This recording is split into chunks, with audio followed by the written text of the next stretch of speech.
harder, 10 times more, if you do the exercises.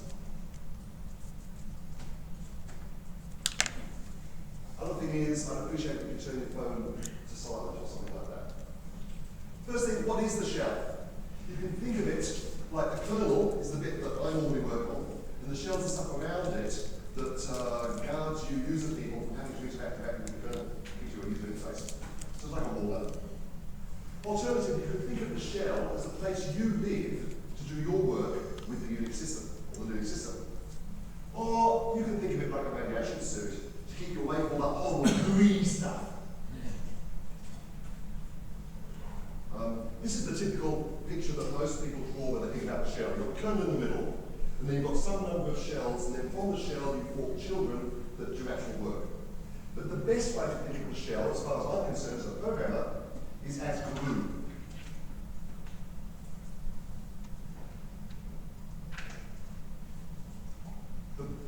The way I'm going to try and teach you to think of the shell today is as glue to glue other processes together. That means that the less you do in the shell, the better. Because that's more efficient, because the shell's not particularly efficient programming language. So, there are oodles and oodles of things that call themselves a shell. There's the C shell, which has got C-line shell syntax. There's the tickle C shell, the TC shell, which is the C shell with extra user interface stuff for command completion and things like that. There's the Bourne shell, which is the one I'm really going to be talking about today. That was the original one read by Steve Bourne for, I think it was issue 5 of this, and has been since standardized. There's the Corn shell, which Phil Corn created in System 5, release 2, I think it was. There's the Bourne Again shell, which is Chet Bailey's attempt to create a Bourne shell that's got some extra features. There's Z shell, there's Dash, there's Ash, there's the BusyBox built-in shell, there's oodles of things called a shell. But what they all do is that you script and interact with the computer. Your shell is the one that's in the password database for you, and that's the one you get when you log in on a console or when you create a new terminal window.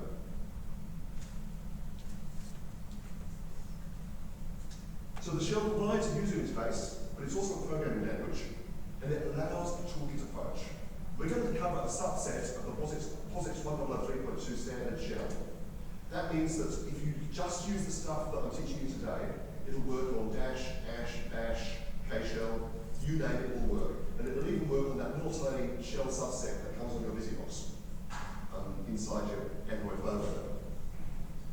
So going back to glue, in order to glue processes together, they have to have certain characteristics. And those characteristics are that they need to have an exit status that says whether they did what they said they were going to do or not. By convention, Unix processes exit with a 0 status if they succeed in doing what you ask them to do. Any other exit status means something happened. That something could be, for grep, I didn't find what you were looking for. Or it could mean for a long-running process that someone interrupted me by sending a signal. The other thing you need to be able to glue processes together is some way for the output of one process to be fed into the input of the next, to make a pipeline. So every Unix process has a standard input, file descriptor 0, a standard output, file descriptor 1. And so that error messages and information messages and warning messages don't feed into your pipeline and end up in whatever you're trying to do. They've got a third file descriptor standard error, where error messages and warning messages come out, and you can redirect that separately. So, it's tutorial time. Please type in this into a file and call it bang. I'm going to give you some hints about reducing the typing later, so just type this in. This is a shell script.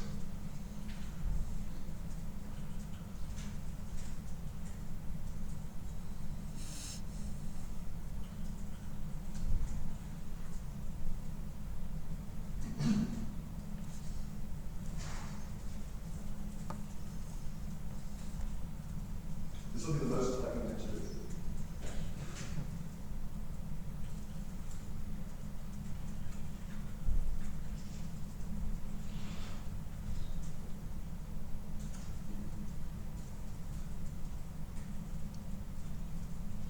for some of you, you won't have ANA on your system. In that case, at this line here, can you see that? Type echo instead of ANA if you haven't got ANA installed. Yep.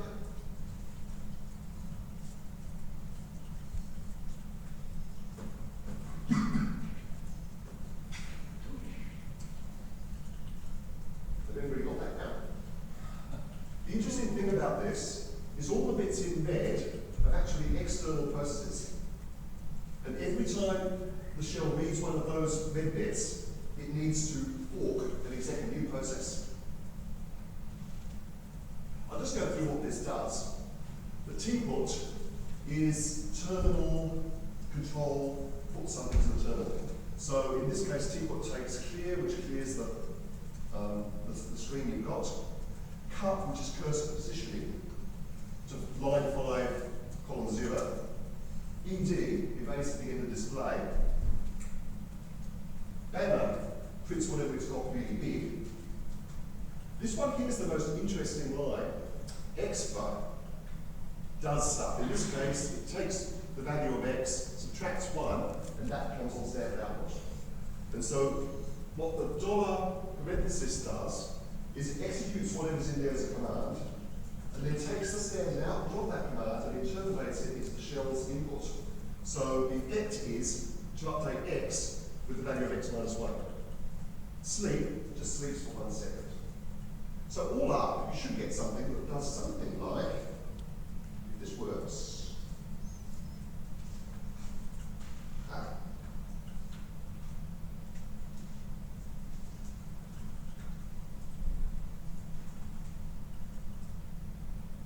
Something like this. And then of course you can add something at the end to make it more interesting. We used to do things like, when I was an undergraduate, we'd hack into someone's .profile, which is the first program that gets executed when you log in, and put something like this in instead. And undergraduates who haven't got much computing knowledge would start freaking out.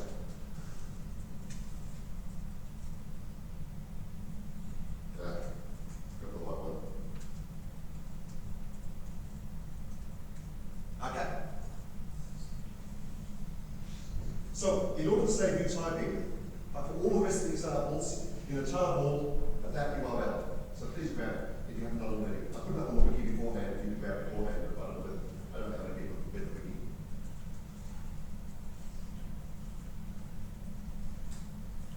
This is just to save you typing. I've done most of the typing for you. Now when there's going to be editing files already typed in.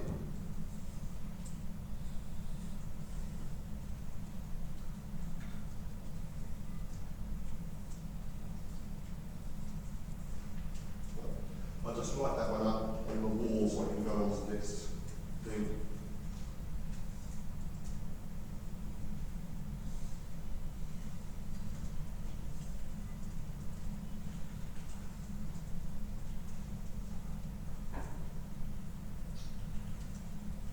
Okay.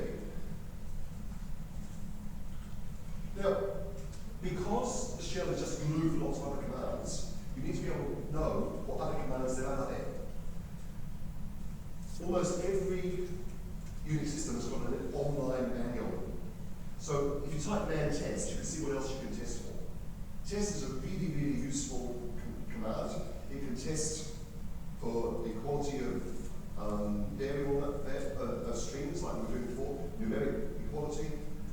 You can test whether a file is newer than another file, whether a name actually corresponds to a file, if it's a directory or a symlink, or there's oodles of things you can test for.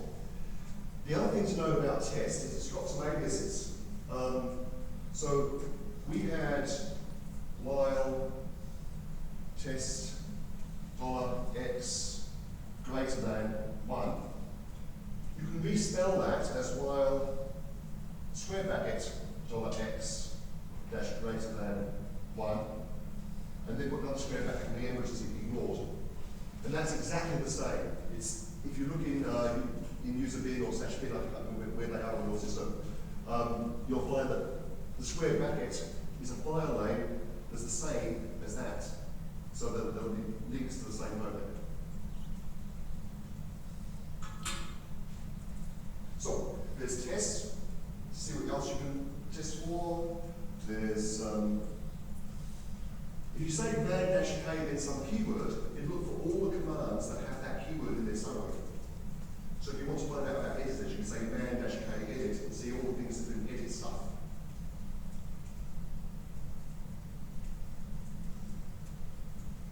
And of course, you can say man sh to see what your shell can do. And the bash shell and the call shells and the dash all have very comprehensive manual pages that give you almost all the information you need and will cover almost everything that's in, well, it will cover everything that's in the tutorial. So, for the rest of the talk, I'm primarily going to concentrate on the things that people get wrong when they're programming in shell. Because I'm assuming you can read the manual and try things out yourself other times. So I'm mainly going to concentrate on the bits that are difficult. Is that good? Yeah, okay. So, the shell reads lines 1 line at a time.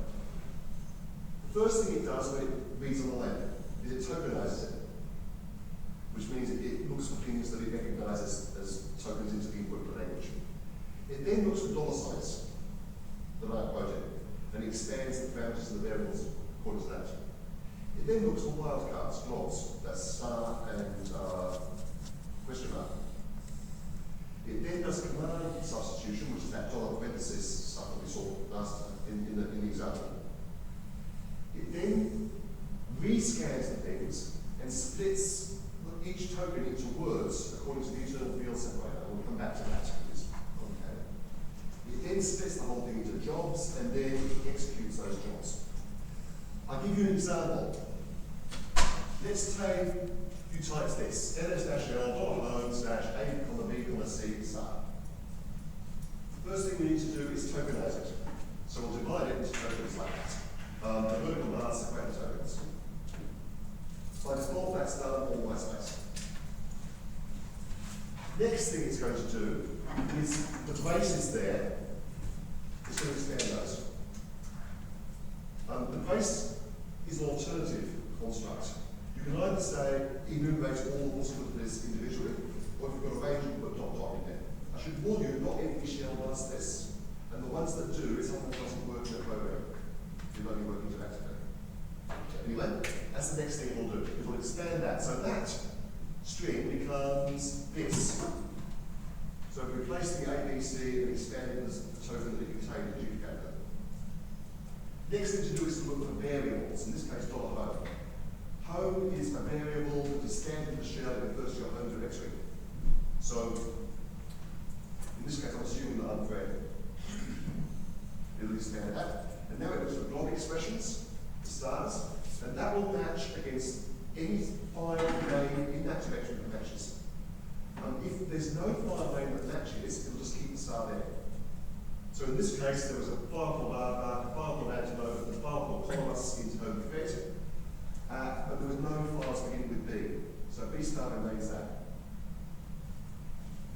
Finally, at this point it would normally scan again using IFS to split things into words.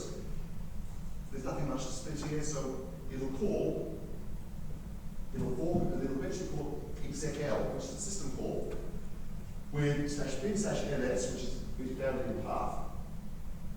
First argument ls, which is the token up there, then -l, and so forth. So it's the shell that does all that expansion, it's not the kernel. Some other operating systems, the kernel understands wildcards and will do it for you. In Unix and Linux, it's all done in the shell. So, any questions about that before we go? Oh, two last questions to be going on. I've said that. So, the second shell program, this one's a very short one, so I want to type it in. There is a version of this called Echo 9 in the shell sheet example section.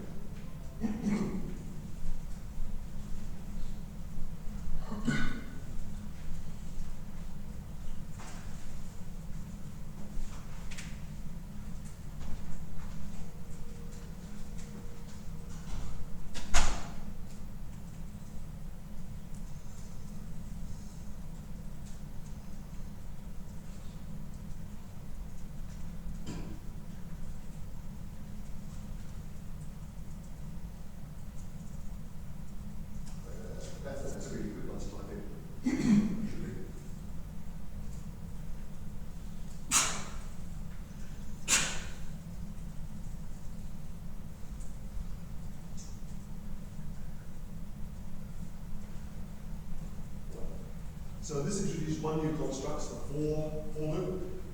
Syntax of the for loop is for some variable in something. We'll come back to it later to expand it much. Essentially, it's going to iterate over all of the arguments to the shell script, setting x to each argument in turn, and then execute the body of the loop for each one. Echo just prints things to standard output. So when you actually try this, what do you think is going to happen with this? What output do you think is going to get? Anybody? Yeah. I'm guessing that A and B, because they're tokenized on white space, they're going to be separate. Yep. C and D is quoted, so it's a single. Yep.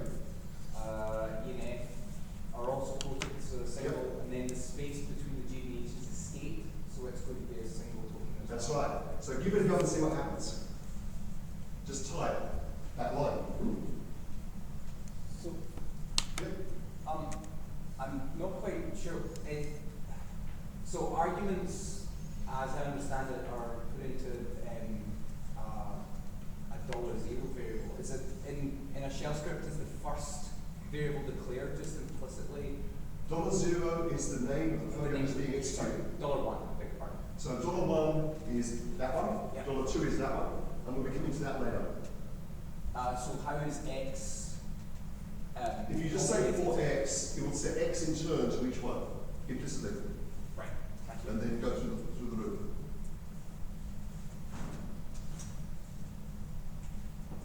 Okay. What this is beginning to show you is that quoting is complicated.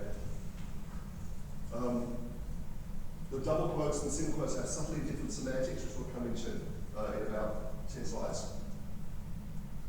And it's important to keep those in place. And we'll come back to that later too. Is everybody going to go with that now? Did it do what you expected it to do? More or less. Okay. So we talked about this before. Standard input, standard output, standard error. These are normally just inherited from the parent. So when you create a new extern, all of them will be set to the pseudo-TTY that extern is managing. Your control internal is the one that if you type Control-C or Control \\, the signal that's generated will go to the process that's in the foreground from that control internal. So that's how it works. When you open other files, they'll get other numbers than the 0, 1, or 2. The kernel is guaranteed always to open things from the lowest unused slot so far. So if you close file descriptors 1 and then open a new file, it will get file descriptor 1, that's guaranteed. The general form of a shell command is environment stuff and the command and the redirections. Actually, you can put the redirections first, but it looks strange, so nobody does it. And there is a shell switch to put the environment anywhere on the line, but nobody uses it, so that's the first.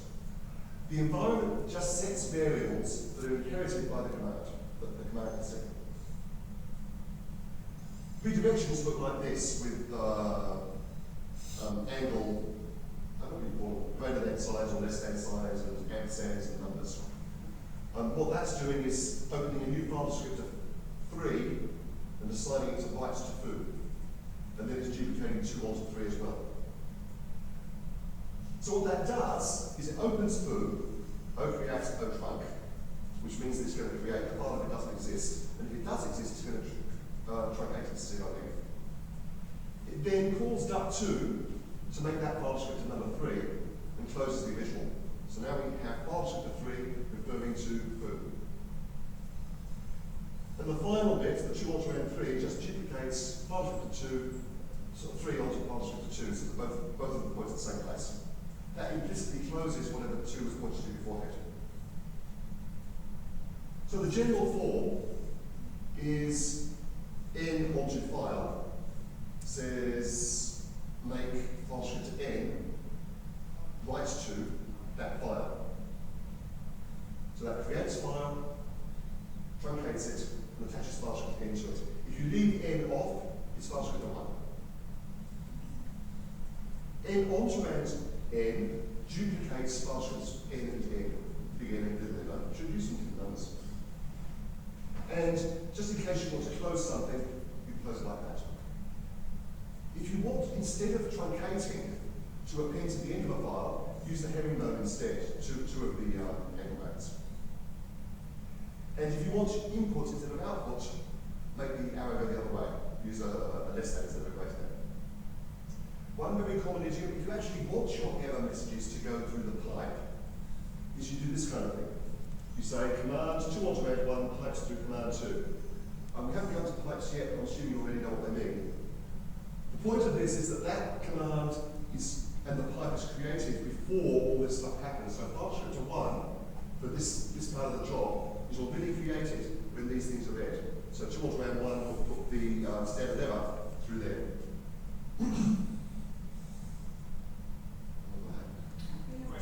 Yep.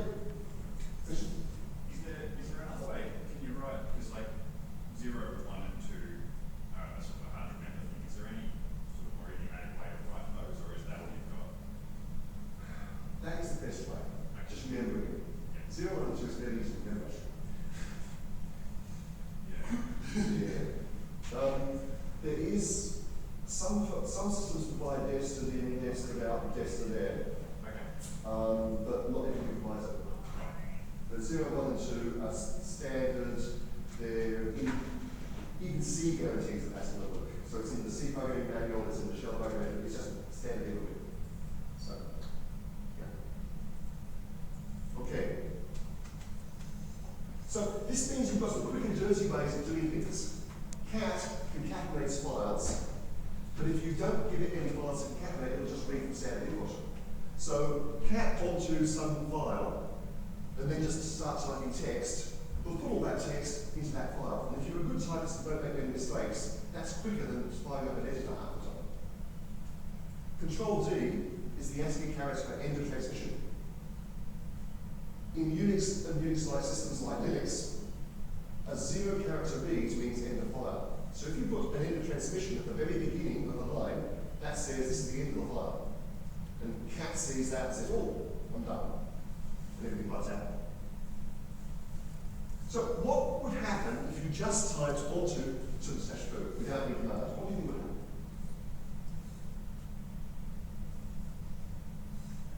You'll make an empty. Sorry? It'll just be an empty file. It'll create an empty file, yes. What if the file already existed and was huge? It'll truncate it, exactly. That's really, really useful if this happening. If you've got some file that's writing to a huge, you've got some person that's writing to a huge log file, and you want to truncate it because you won't have this space. If you just remove it, it'll still be open and being written to. But if you truncate it like that, it'll disappear and you'll still reclaim this space. We haven't met exec yet. What exec does is replace the current process with a new process. And you normally give it the name of a command in there. So you say exec command, and it will replace the shell with that command. What if you leave out the command and just have it a redirection? What do you think that would do? Guesses? Same as the one above. It does the same as one above, but it does something extra as well. Okay, I'll tell you. It affects the shell's output itself. Because it's as if you exec the current shell again and carry on from where you were, but with the new output.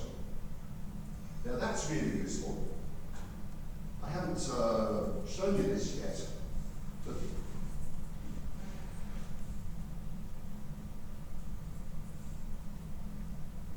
let's say you've got some shell script that's being invoked from some system daemon somewhere, and you've got no control over how it's invoked, and you want to find out what it's doing. If you say set -x is the same as invoking the shell with -x inside that shell script. What it does is every single time it executes a command, it prints it to standard error first. But we've only a daemon, standard error doesn't go anywhere. So you say exec 2 onto /r/log/my debug output. And then, when that little script that's being invoked by DHCPD when you bring an interface up that hasn't been up for 3 hours or whatever it's having to do, you'll get all the output of what that shell did in that file. Okay. And that's kind of useful too. So, one more, yep. Sorry, just for the previous slide, I have tried to do your truncate thing, but most of the time I'm running as a normal user and I'm dealing with files that only I root. Yes, you have to become root first. You've got to have ownership of files to be able to do anything. Well, my point is I don't think sudo works for that. Like, you actually need to be the root. Well, I've tended to just use T instead. The problem is, I would like a way around it. this is an aside. If you type sudo command onto foo, this bit is executed by the current shell as an unprivileged user. Yeah. So what you want is sudo sh-c command onto foo, like that.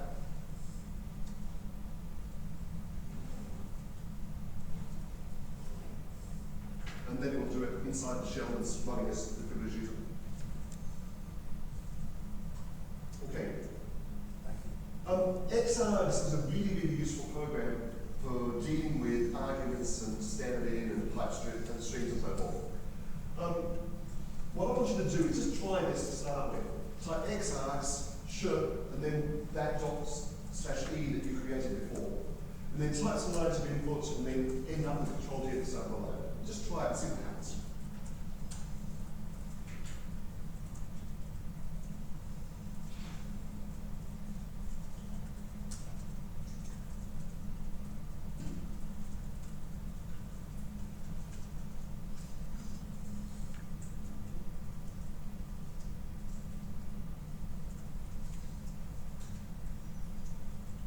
You want to go to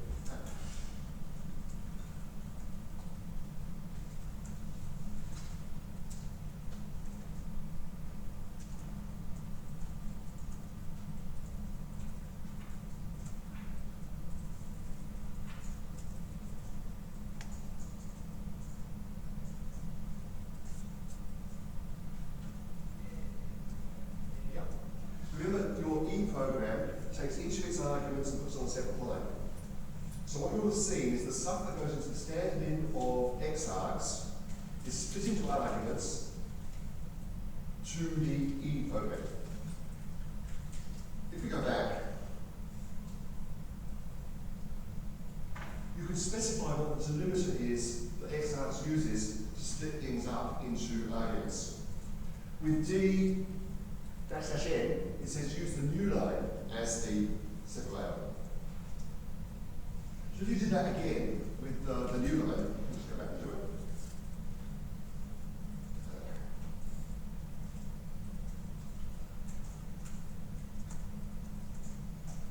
And now say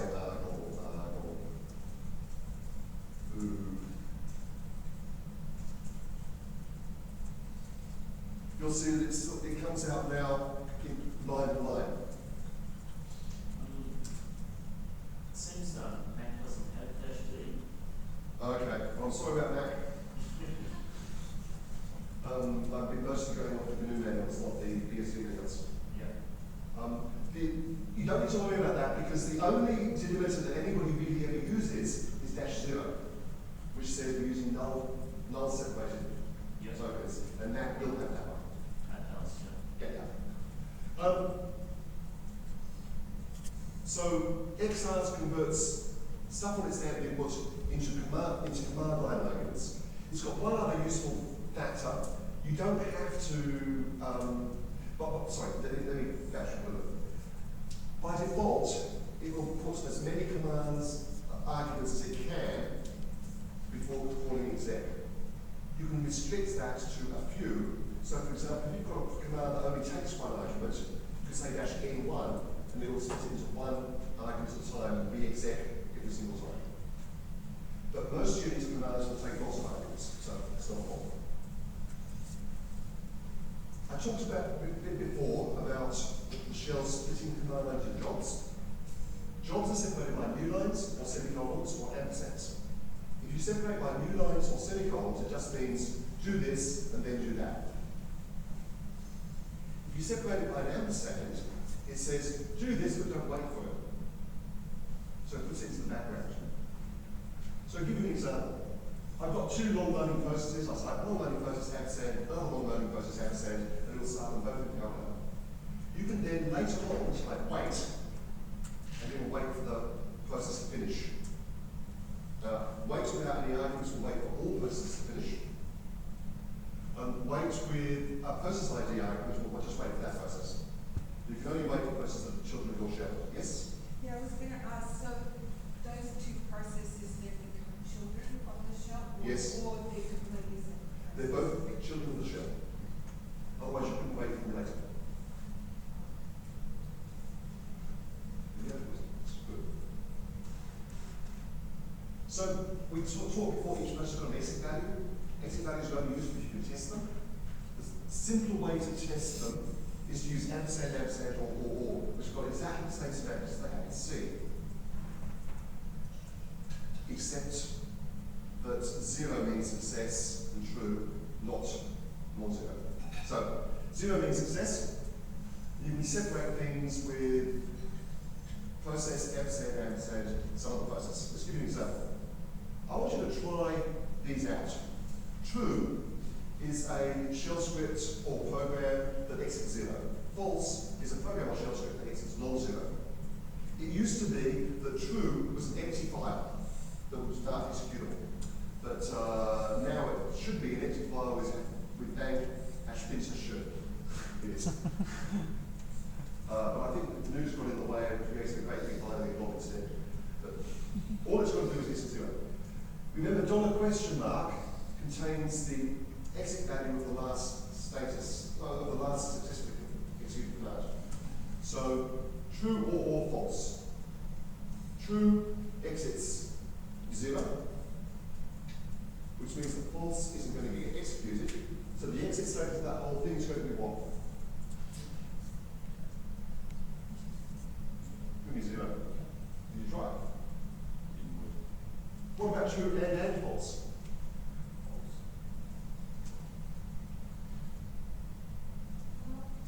Yeah, you're going to get 1.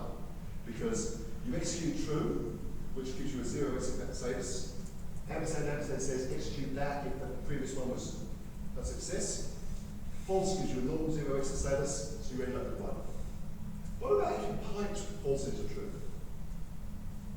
What's the exit status of that? But the R is true is still running correct. Well, it's going to exit. They're both going to exit. There is actually a race condition here because if false actually produced any output, then you'd get an implied signal and things would go confusing. But as it is, none of them produce any output, so everything's okay. And you should end up with 0 because the exit status of a pipeline is the exit status of the rightmost part of it.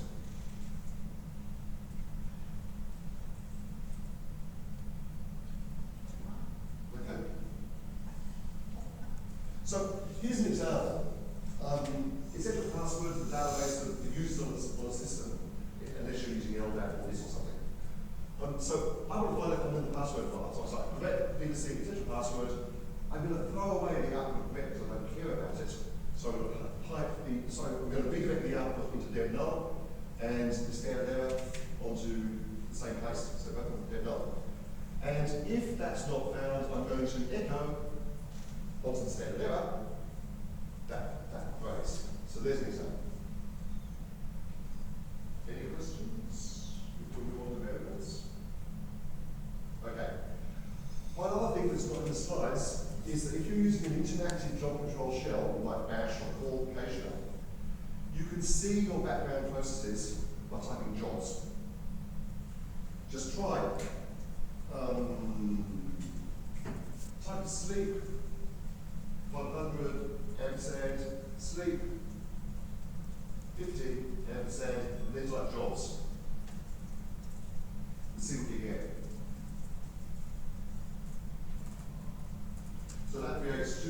tasks that are both sleeping for 100 seconds or 50 seconds. And then jobs should show you what they are.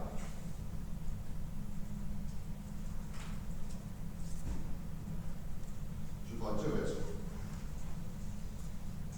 you'll note that it prints out a 1, which is the job number, and a process ID.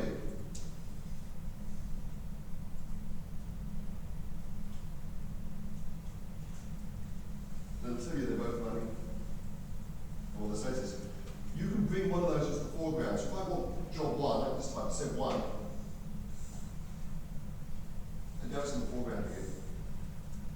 And I can put that to sleep, Control Z. Put it into the background to keep going. It's still running. That's only really useful in interactive shell, which is why it's on the slides, which is mostly concentrating on programming. And then you can say kill, send 1. If I type jobs, is terminated. And kill, send 2. Jobs. Now they're both terminated, they're gone. Everyone's back to the same one.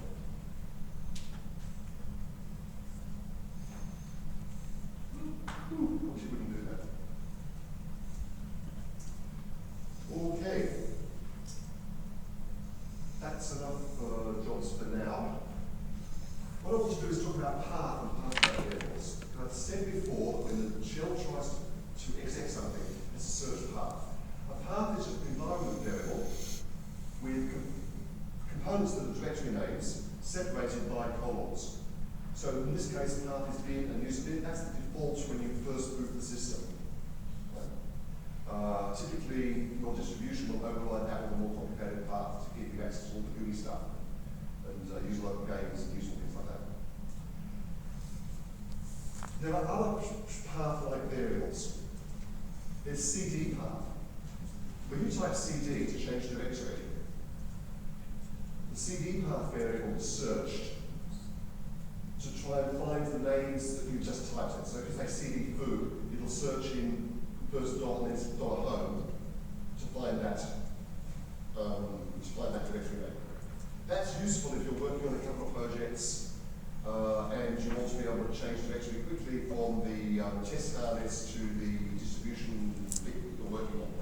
You can set the CD path so that the common roots are in both places, so you can just fit between them. If you leave out dot, which refers to the current directory, you will get very confused. Because you will not be able to, because you type ls and see this directory there, you say cd foo, you can see the foo directory there, and it won't work, because dot's not there.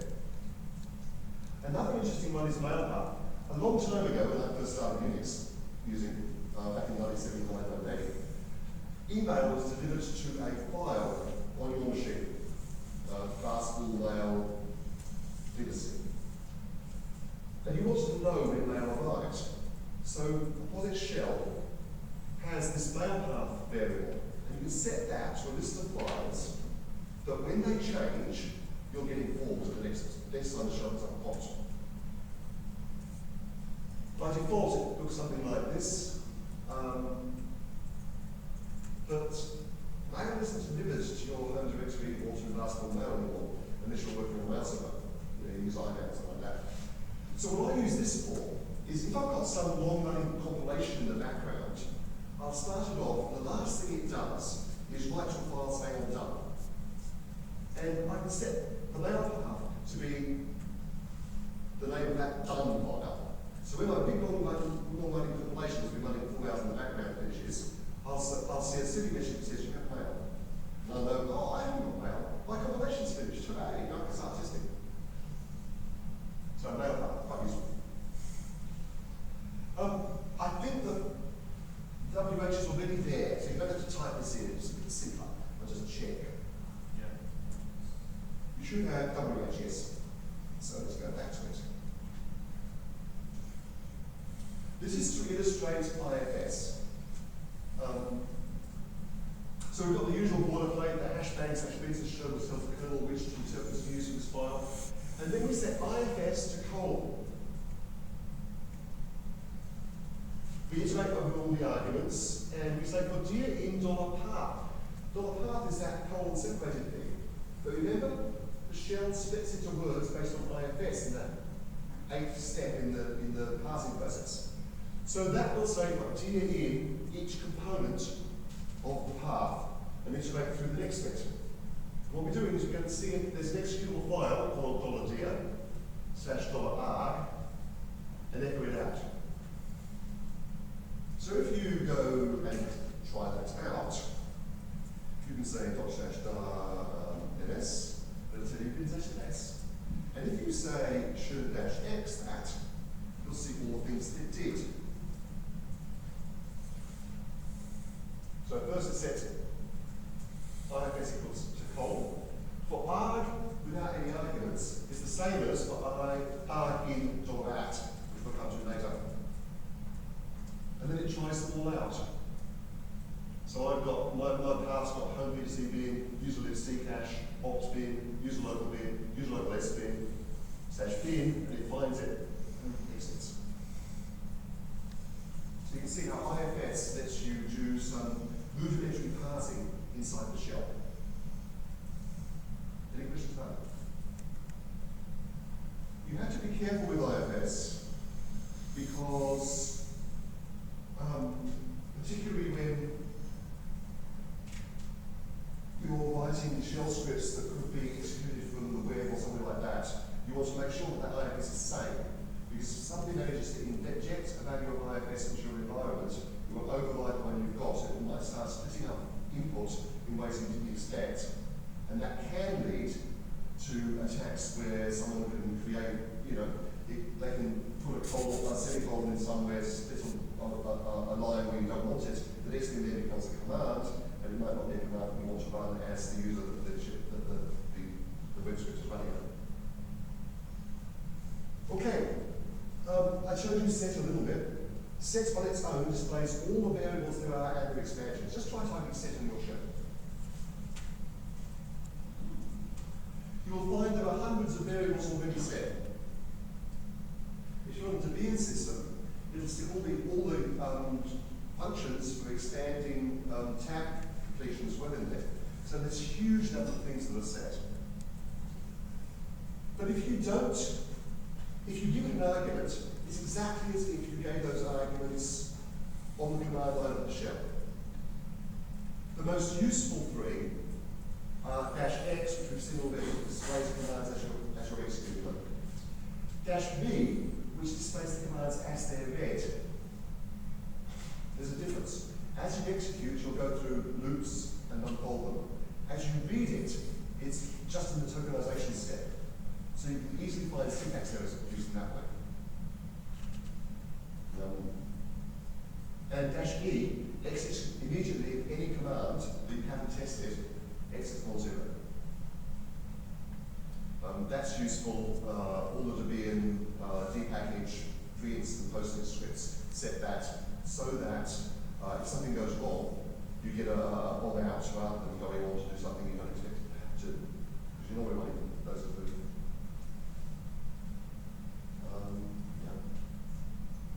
Okay, so what can we do with this? Here's an example, a very, very simple one. I don't think this one's in your notes, but it's trivial. GetEnt just looks up the password database and extracts the line corresponding to that $1 in this case. P2C perhaps. Until you get a line as if it were from the central password.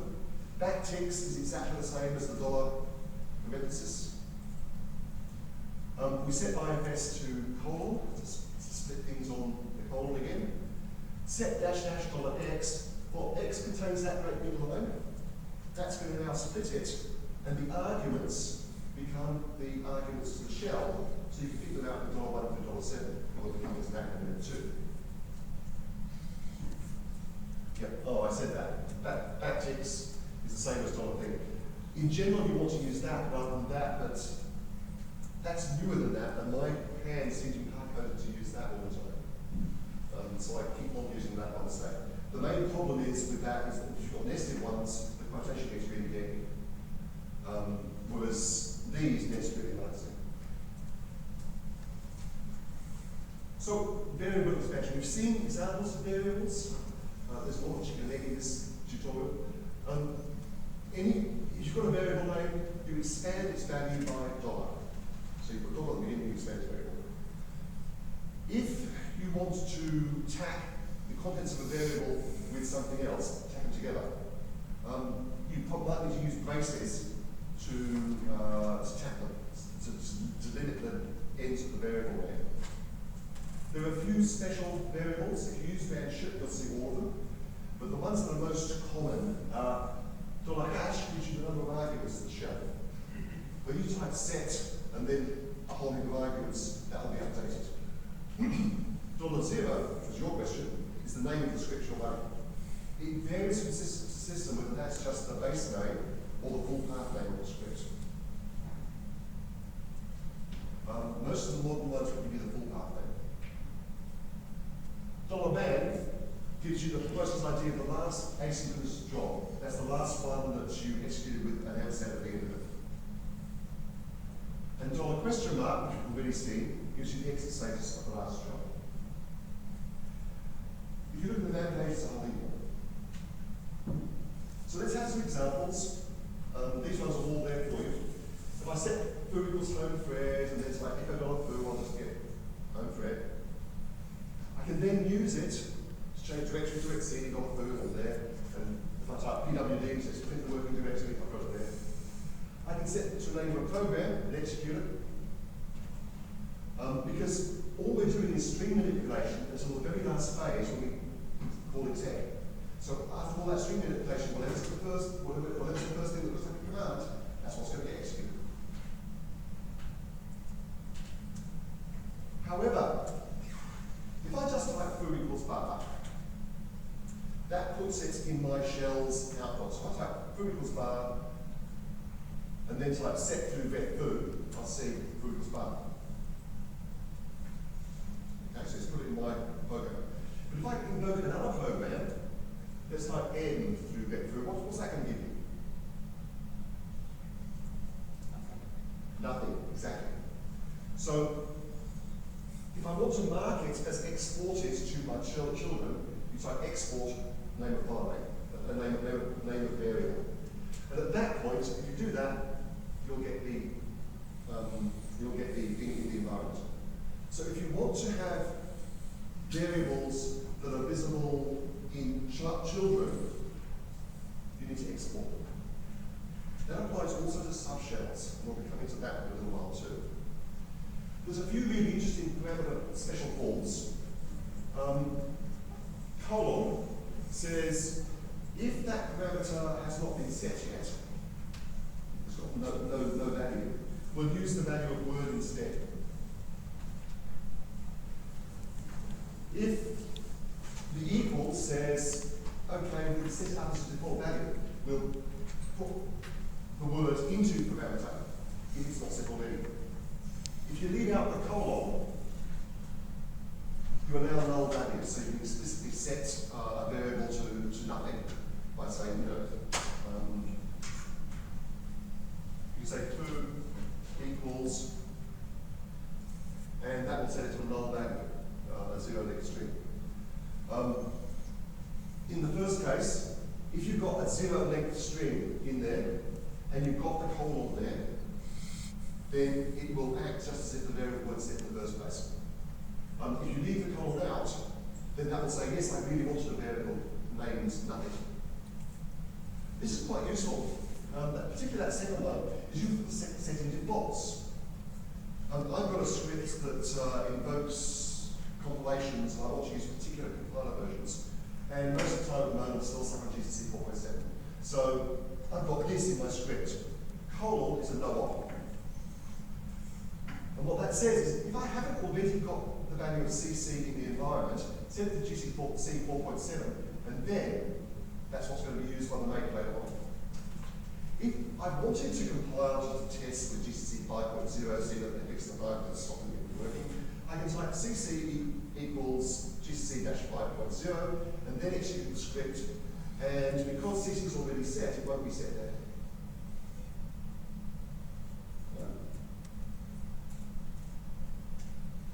Once you've got shells,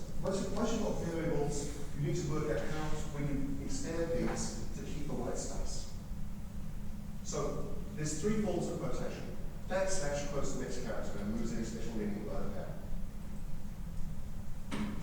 It's a lot easier to use backslashes now than it used to be. It used to be the terminal one with scholars, you could double more time. And you ended up with hundreds of backslashes when you went or to one, depending on how many levels of redirection you go through. Single quotes prevents all expansion, and everything through those single quotes becomes a single word to the shell. Double quotes, the shell will scan for parameters and for command substitution and perform those, and then the whole thing becomes one word. So let's try these out. I want you to try actually typing these in and see what happens. You don't have to use smooth R if you like Arnold instead, I don't care. Yeah? Okay. As soon as we finish this, we'll take a short break. Because my voice is getting tired.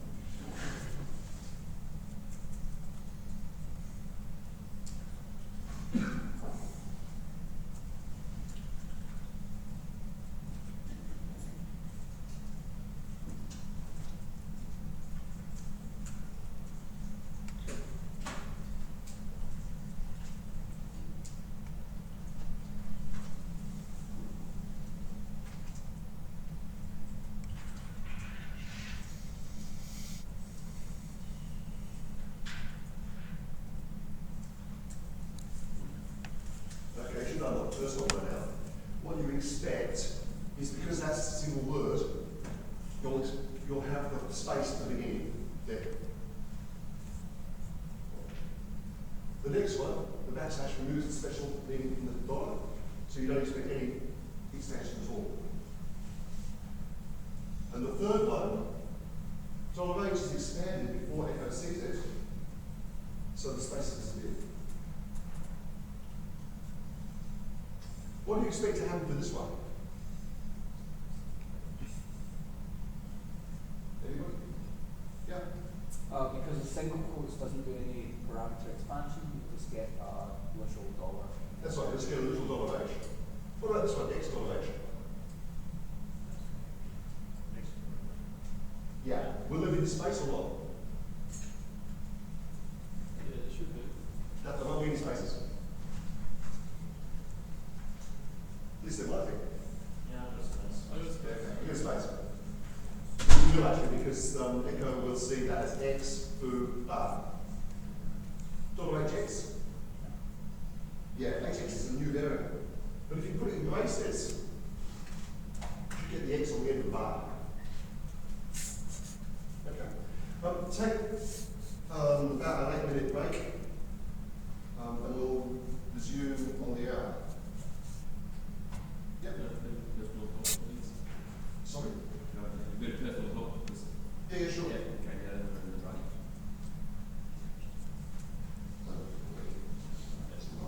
Don't worry about it. You're just going to leave it on screen.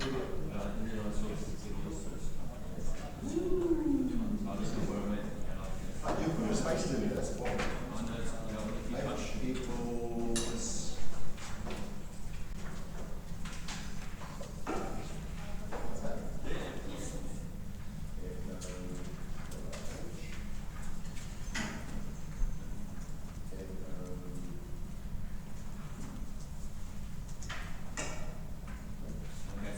There's no spaces down the equals. That's the problem. no space. Ah, right. No spaces down the equals. There's no spaces up there. Yeah. 10. Yeah. 10. See, you got it. Oh, not bad. But anyway, okay, great. So, okay, good. Thanks for that. Yeah. So what can I end up with these sorts of Somewhere. No. Somewhere. That's the control X Yeah. rendered in a summary. Yeah. So it's some magic font. So it's looking for that a command called .x. Control X. Not finding one. Okay.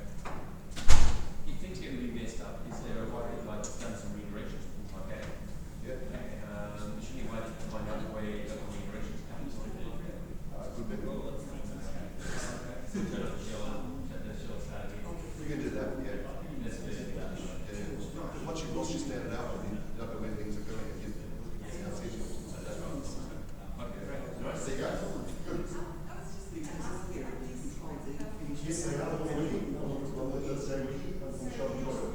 Yeah, so. Go to the LCA. Oh, the LCA. Okay. Alright. And it's supposed to be in one after it gets It's PDF. And it's got clips and notes. Yep. Yep. Yep. It's the same thing. If it's unset, it'll still work with this column or not. Yep. Unset just removes it from the hash table.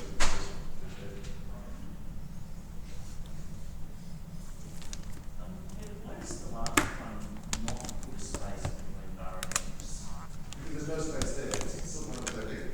If you think about that's what the shell sees there. I'm losing my papers.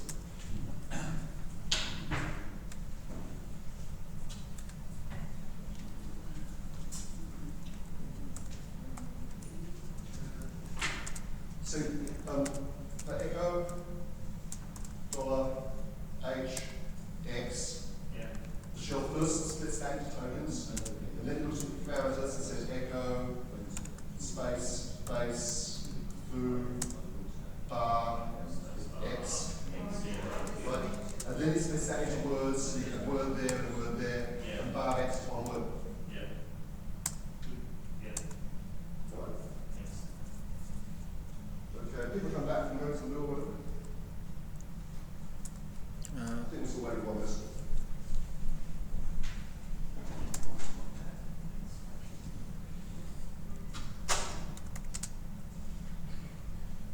So if you could expand on the norm character a little bit more. Oh, the column? Yeah. Okay.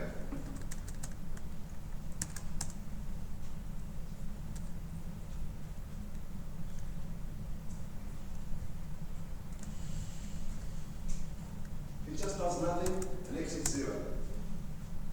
That's all it does. So you have whatever you want in here, and it'll still perform all of the variable expansion, the backtick substitution, the redirections. It will do all those things, and then won't do anything else. It's useful if you want to do some redirections and some variable setting, but nothing else really. Yep. What's that?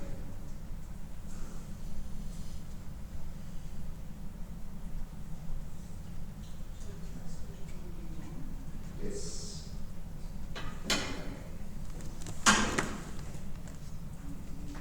Ooh, that's really good. Hang on, what do you do?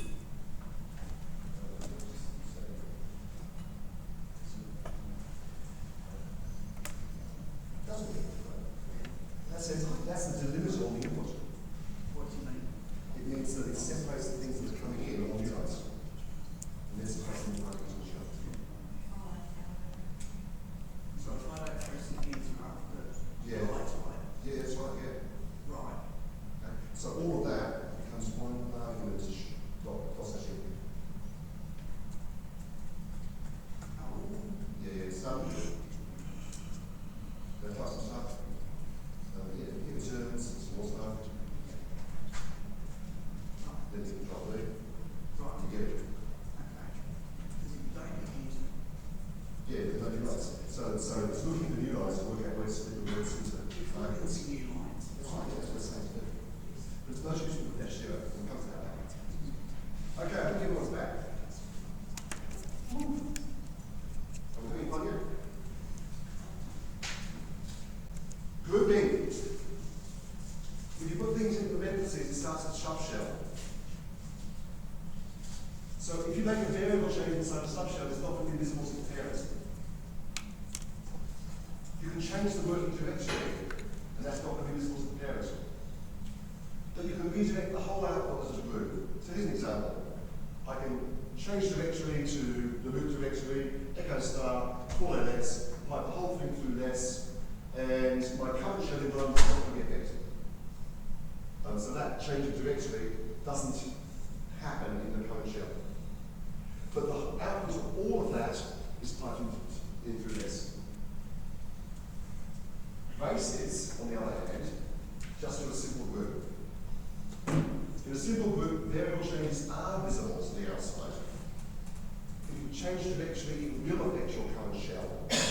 still redirect out from the group. So here's an example. I want to show a set of password, but I want to put a header on it. So I'll echo the header line, then I'll CATA set of password, and I'll plug the whole thing through this. An interesting thing. Do you know why the GCOS field is called the GCOS field? GCOS was a Honeywell operating system that was used by the first inventors of Unix to cross-compile the first Unix. And so when they created their password user database, it would have the GCOS credentials as well as the local Unix credentials, so they could do easy cross-compilations. So that is originally was the credentials for the GCOS operating system on the first Unix machines, and the name stuck. Now it contains full name, extension, and other things like that for who you are. As an aside. Here documents are really useful. They're more useful in shell scripts than they are typing on the command line. The idea here is that cat, as we've seen before, leads from standard input, bytes from standard output, pretty boring. But in this case, we want to put the standard input in line in the shell script. The herringbone says, start reading from the current line, from the shell standard input, and pipe it into that cat program until whatever that token there is appears as first thing on the line. So it looks like this. Standard in becomes anything from there to the next occurrence of that string first on the line. The string's got to be, a legitimate shell variable name look-alike. There's a few gotchas. If you put a dash as the first character, if you ignore tabs and strip them out before it passes them through, that lets you do nice indentation. And if you quote any part of the string, whether it's the backslash or with double quotes or with single quotes, doesn't matter, then the shell will not scan the input for shell variables and backtick substitutions, class substitutions. If you don't quote, then it will parse all of that stuff looking for dollar signs and will do the extensions. Okay, any questions? Okay, I think I've got an example. Here's an example of pipeline. If you want to do, you can type this in. If you don't want to, you don't have to. What we're going to do, you can calculate everything in the documentation directories, both text files and HTML files. If you're on Meta, leave it as .html. If you want to be in, make it HTML. Ubuntu to be in whatever, same sort of thing. Then we're going to transliterate uppercase to lowercase. Pipe the output to throw away anything that isn't a lowercase letter and convert it to a new line. And sort and uniquify events as the result of 2 words. This, by the way, was very, very similar to the pipeline that was used in the first edition 5 Unix to start the spelling list. To create a spell program to tell you what your new things were. They were assuming that all the patents because the first Unix was used for patent preparation by ATT. And so they were teaching all the secretaries there how to use by and how to use TLOF, and they were creating patents and these things. So, but they occasionally got spelling words wrong. However, they had a big corpus of documents that they knew were spelled right. Yep. So they did something like this. In those days, the TR syntax was simpler because they only had ASCII. And created a definitive word list that they knew had all correct spellings. And then you could do a very similar thing on your document and look for words that are in your document that aren't in that list. And either they're correct words that are new, or they're incorrect, or likely. So that's the first spell program. I'll be using that word list in a little while, but until then. We've already this in for a while, a little bit. The shell also has until, which is just a while with an inverted criterion. Case, which does pattern matching, and for, which we've seen. The control conditions Was that what you said or case not? are because exit code, we've already said Unix processes, Linux processes, exit 0 and success. Okay. So, This is fine. Is that This is one? acceptable. if I grep the Sling two like with that, I'll that have to get someone to really words good file for I just created, So, I can say zoom if it was there. Or otherwise I just yeah, it's. So there's an if then Yeah, else. it's because. Again, with grep, we don't care about the output, so we'll throw it away. We'll throw away the error output. That's If then else is pretty straightforward. It's fine. There's implicit grouping here, and you can, again, you can redirect the whole if statement on the last line if you want to.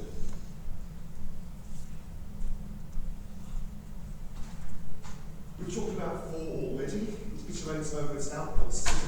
The first argument to it, you know, x can be any variable name, to these things in turn.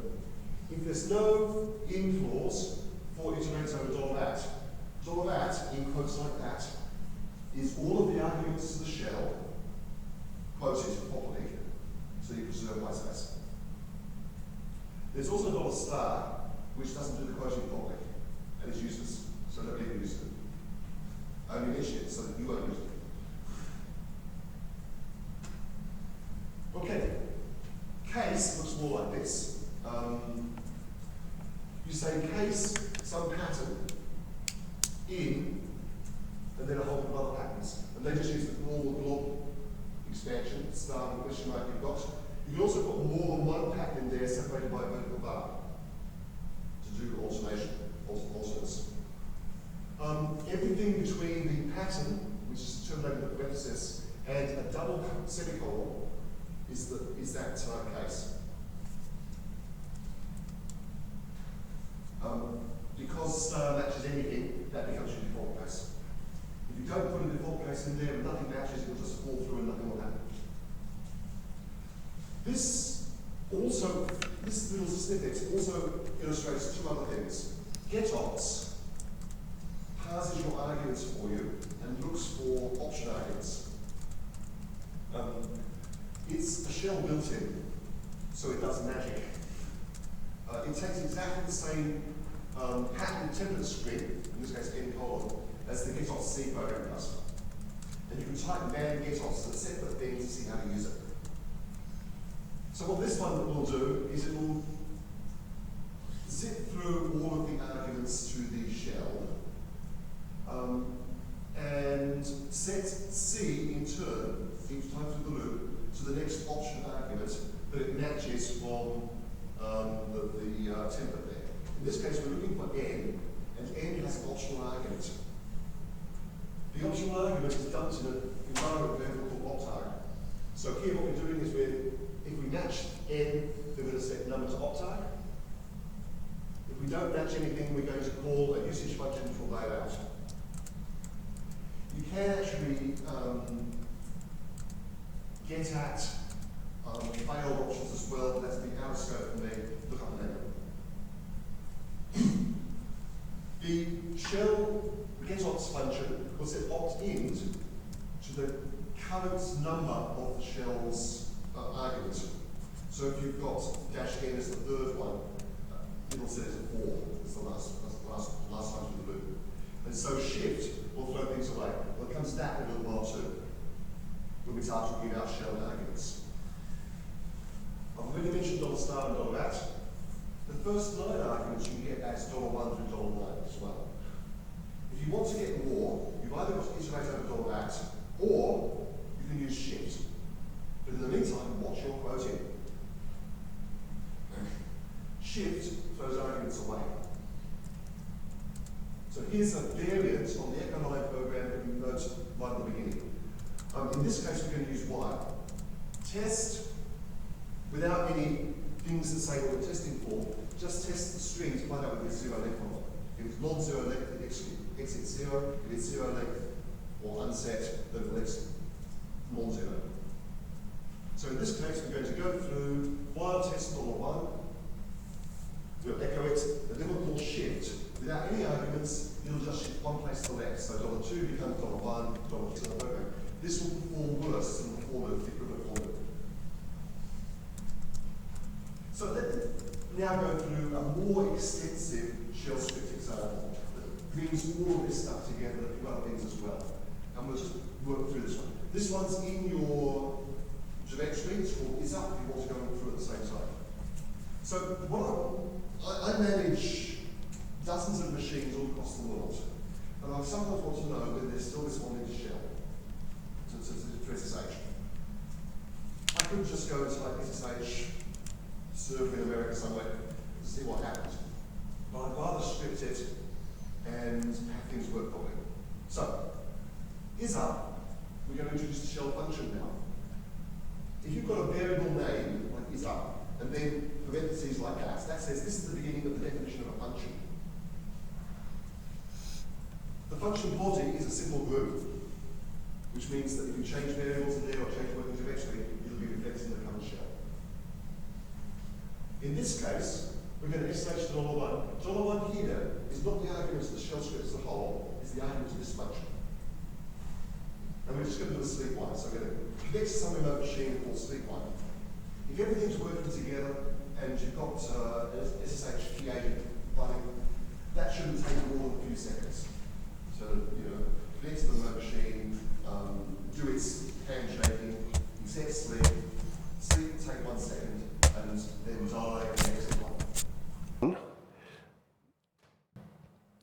What file descriptor 1 used to be, and we're going to redirect input and output from devtty, which is your current controlling terminal. So that SSH has a controlling terminal to worry about while we're capturing the output from everything else.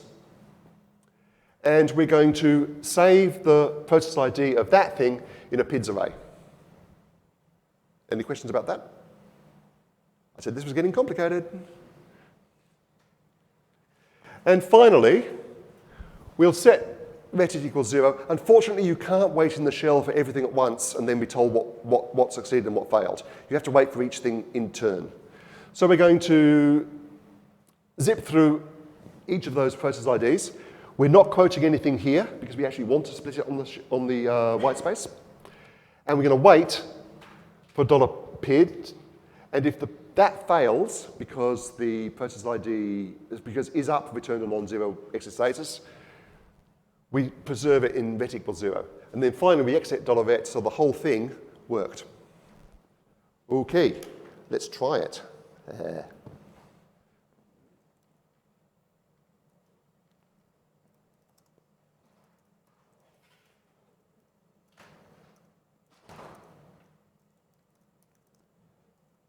This probably won't work.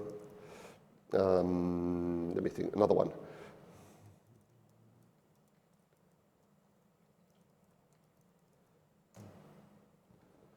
And it sits there, and nothing happens. And then nothing happens some more. Woohoo! That's why it wants the standard input. And it tells me they're both up. Okay? And if we... Pardon? What's that $? We're up there? Yeah. So that should be 0. Yep. Yeah. Good. So a useful little script. I keep on pushing the wrong buttons. Go back to there. Okay. That comprises most of the actual teaching bits. Now I'm going to give you some hints, and then we're going to try and work on a fable server together. Hints. Don't do this, please. If you just type cat file, there's only one argument there. So you're creating a new process for nothing. And especially if you're on an embedded system, that takes up space. It takes up memory, and it involves more context switches between the cat process and the rest of the pipeline. You don't need to do it. You're reading from standard input anyway, so just redirect from the file. Right? The other thing is that almost everything you do in the shell involves an external program. If you're calling an external program in a loop, and the loop's going to be long, you're probably doing the wrong thing. You probably want to rewrite it as a filtering program instead. So if you're using while read for anything more than 1 or 2 lines, you're almost certainly doing it wrong. So you rework as a filtering process wherever possible. And we'll give you some examples. So here's an example. What we want to do is count the number of shell scripts that are on the system. Unfortunately, this takes quite a long time to run, or I would run it now. Find is another really useful tool in your toolbox. What it does is it looks for files with particular characteristics. In this case, we're starting at the root directory. We're looking for ordinary files, type F, which have one of the execute bits set, either execute user, execute group, or execute other. And we're printing the file names separated by nulls. We're piping that through xargs-0 to file. File is a program that opens a file and reads bits of it and heuristically tries to tell you what kind of thing it is. -n says include the file name in the output. Then we look for one that says text executable.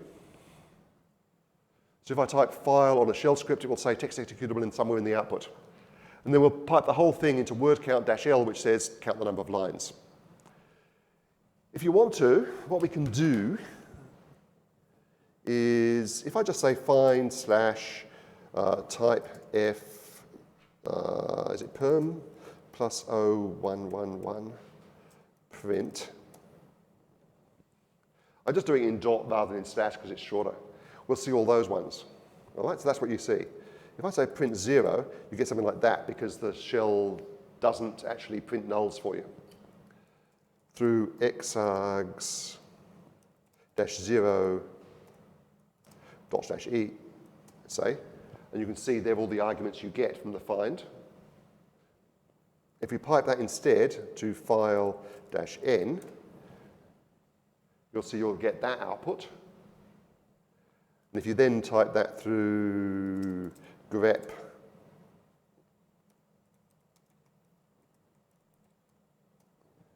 you'll see those, right?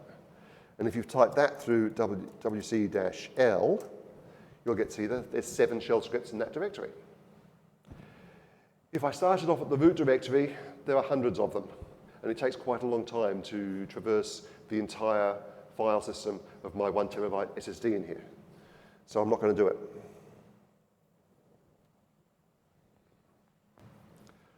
A more interesting one that I'm not expecting to go through that much. Does anybody here use Puppy Linux? Or have heard of it? Yeah. 7 years ago, the version 0.9, it had a heap of shell scripts for creating the live ISO. And one of the things it had that was commented out, because he says this takes too long, was some stuff to find missing shared libraries in the file system image. It took about 6 hours to run. He was doing while read inside a loop for every single file on the system, and he was doing that nested multiple times. So I reworked it like this as a pipeline, and it takes 3 minutes now. So again, we've got the find dot. Well, I'm assuming you're in the chroot of the files of the file system that you're going to be burning onto the ISO. Type F, perm, executable, and print 0. Pipe that through xargs-0 file-n just as before. This time, we're going to look for dynamically executable ELF executables, and we're using sed to just get the file name out. So I'm using sed to combine the grep and the file, and we now need to extract the file name. I'm not going to go through sed syntax. Please look it up. It's an incredibly useful tool. And then we're going to call xargs-chroot dot, because that's where we are, and then call LDD in the new environment. LDD tells you all the shared libraries. Throw away the output and pipe that through awk, and look for places where you've only got one field in the output, and print that file name if it's not found. So then you can get a list of all the shared libraries that are not found that are actually used in the executable. Doing it the other way around and finding all the ones that are on there that aren't used is a more complicated problem. Some more hints. Sometimes you want to create things into temporary files, so you want to save something somewhere. But you don't really want that temporary file to hang around after you exit the process. You can use trap to remove temporary files. Trap takes a number of numbers here, and they're the numbers of signals that this shell script is getting. Trap 0 says exit time. So it's a pseudo signal for when we exit, by whatever means, whether it's a signal or anything, execute what's inside there. We're single quoting this, which means that that $temp files will still be preserved until it gets executed, at which time the shell sees that argument and starts parsing it and does the right thing. So I'm writing a little function here, so I can say temp file foo, and it will create a temporary file called foo for me, and save its name in this temp files variable. So I can say temp file foo, remember what its name was so we can use it, and then at exit time we know it'll be got rid of. Okay? There's one more complete example, which is finger. I'm assuming you know that if you type finger name of somebody, it'll extract information from the password directory and from the person's home directory and print it all out. This is another longer one. How long have we got, by the way? 15? Yes. Okay, good. Does that work? Yeah, yeah. So I'll just go through finger very quickly. I'll just say /finger.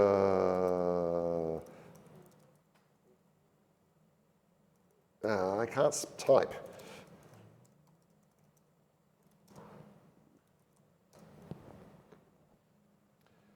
So it tells me that, right? It's all the stuff from the shell and so forth. And if I use the system finger command, if it's on there, it's not installed, okay, doesn't matter. So if I look at that, we're going to do a little bit more stuff here. We're going to take the base name of $0. $0, remember, is the name of the script. In this case, we're going to take its base name so that if it happened to be a full path name, we just end up with the last component. So that's what base name does for you. We're going to create a couple of functions for errors.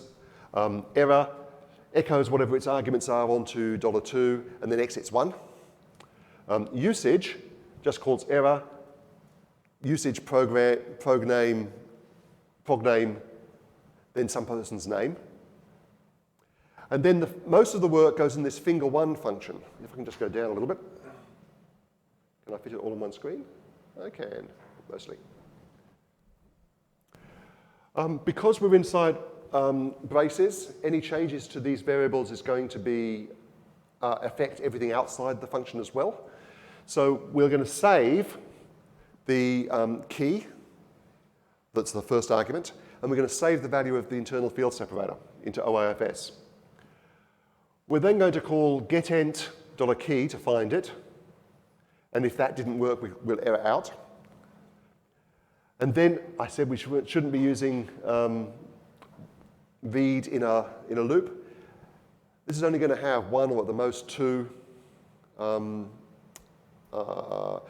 entries in it, so it's okay. We set IFS to comma and split up the GCOS field because whatever. We're piping the output of there into the while read. Setting -- for the GCOS to pick up the components of that GCOS field, which is the full name, the work phone number, the home phone number, and the extension and the office and all the rest of it. And then setting IFS back again to OFI-IFS, so we're totally back to normal again. We'd call who to find out last time this person was logged in. If we're on now, we'll just say when that person was in. Your who output will be different depending on exactly which version you're on. This particular one $5 is the time you logged on, and all the rest of it. If otherwise, we'll call last to find out when you were last on and carry on and do a very, very similar thing there.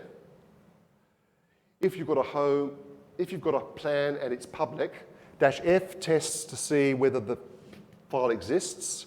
-R says, is it readable? Then we'll print it, otherwise it's private. So you get the three cases, that they don't have a plan, or they've got one that's public, or they've got one that's nothing, and that's it. Then we've got some special things. If you don't give it any argument at all, it just calls W, which is a built-in that says who's on the system now. That echoes the same behavior of Berkeley finger. Once then, if you haven't got anybody, then you should never actually hit that case. And then we call, for each login on the command line, we'll finger them. So again, if I just call /finger, it says who's on.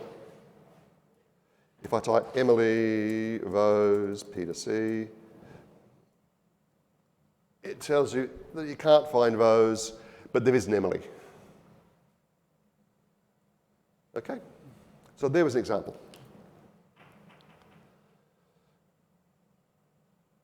Wrong one. Come on, give me back my slides. Yeah, here we go. What we want to do now is try creating a fables server. But because this takes too long, I'm going to give you a solution. So first thing, try telnet lemon.ertos.niche.com.au on port 8500 to see what we're doing. What I've got here is the shell scripts that I'm going to give you in a minute, running on port 8500 via inetd.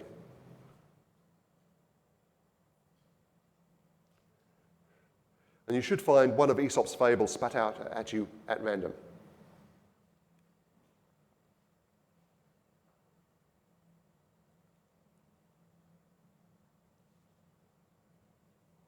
It assumes you've all got telnet on your system, which is such a useful diagnostic tool that I expect you will do.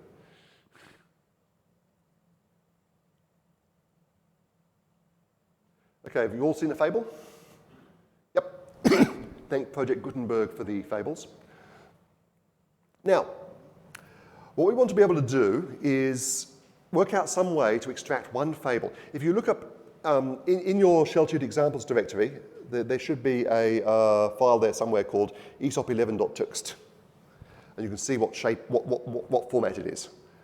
This is essentially off Project Gutenberg. I've done one small change to it, which is to regularize the gap between fables.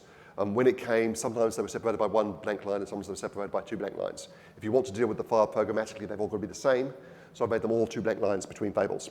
So what you could do is count the lines in the file, generate a random number between the end of the introduction and the end of the file, skip into there, then work backwards to the start of the fable, and then print to the end of the fable. Right? You could do that. Searching backwards is actually quite hard to do. You really want to search forwards or just select a range of lines. So that, it turns out to be really, really slow. Or, and this is what I ended up doing, we build an index and then use the index to grab a fable. So we generate an index which has the form start a fable, end a fable in line numbers, and just a whole list of them. So run /get solutions, and you'll get all the solutions that I've already created for you to save you typing.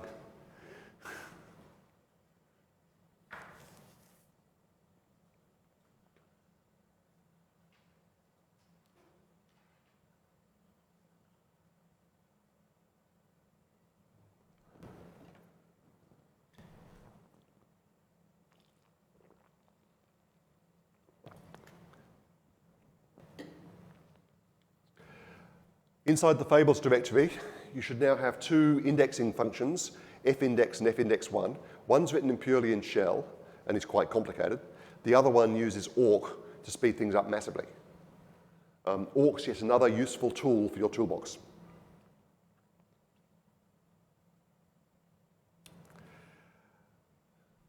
Try running them, compare their speeds, see how fast they are. I used to run this on a much smaller laptop with an x86 in it, 486 in it, and one of them took about 10 minutes, the other one took about 10 seconds.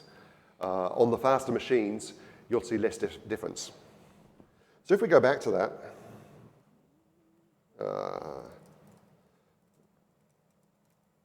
I haven't got any fables at all. That's why, I know why.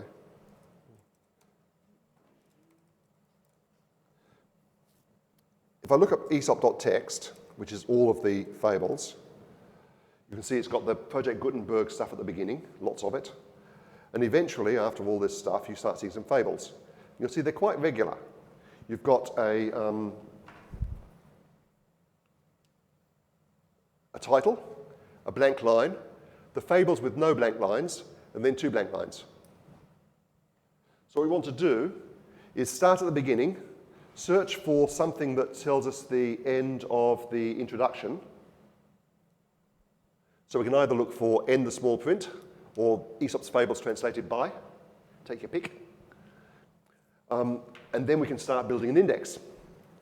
So we want to end up with something which looks like this. So 303 is the number of lines in the file. And then we've got pairs of line numbers at random, that you can select from to select from the file. Let's just pick 2 of those.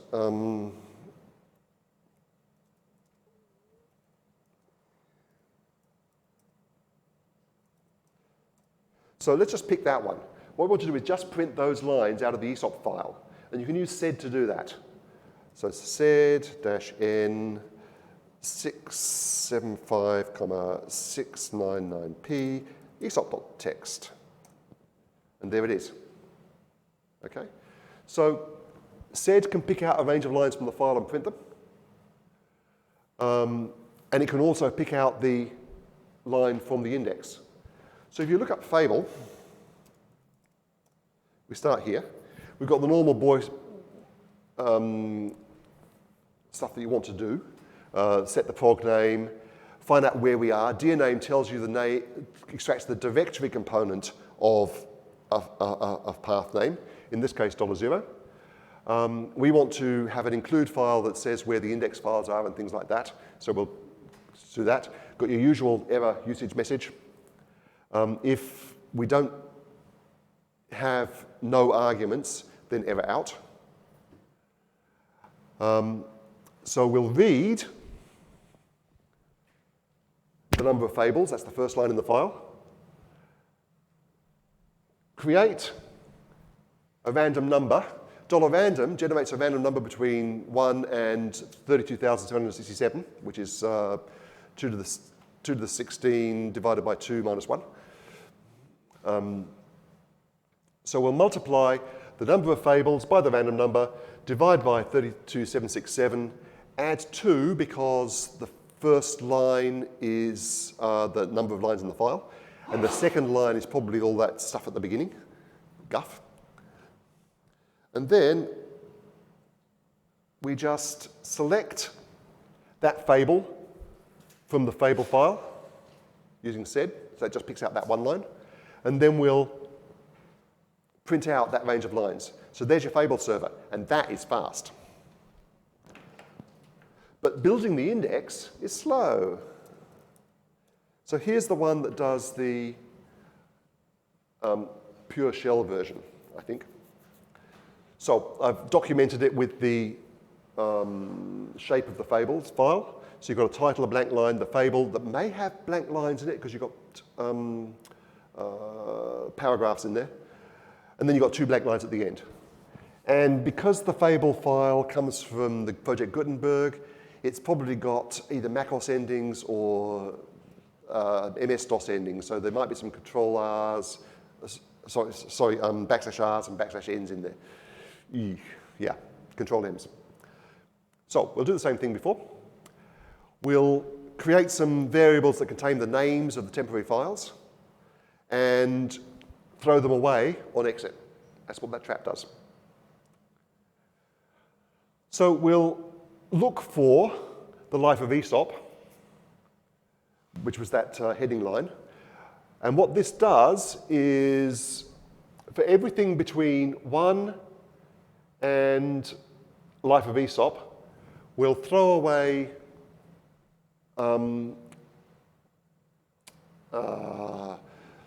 Control R, so that's carriage returns, print the whole thing, and put the result into $n fable, and then we'll look for the number of blank lines in n fable. So at the beginning of the line,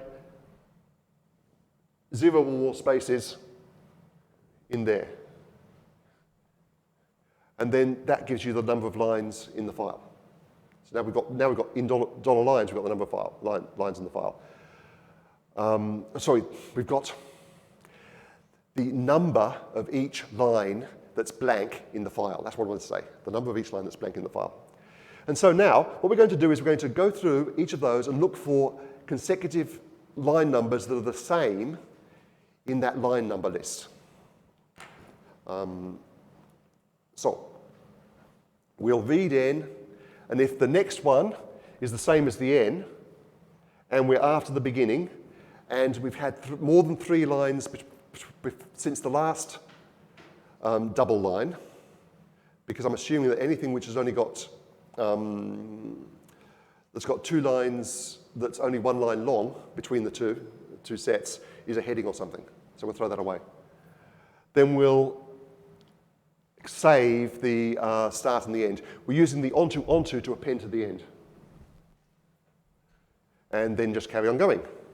And eventually we'll count the number of lines we found, that's the number of tables we found, throw away the blank space and stick it onto line file, and then we'll append that onto the end of it. Okay, so it's all rather complicated. Index 1 is much simpler. It does the whole thing in awk instead. I'm not going to go through that one because awk's out of scope, but it does make it a lot easier than doing it in shell. And if you time them,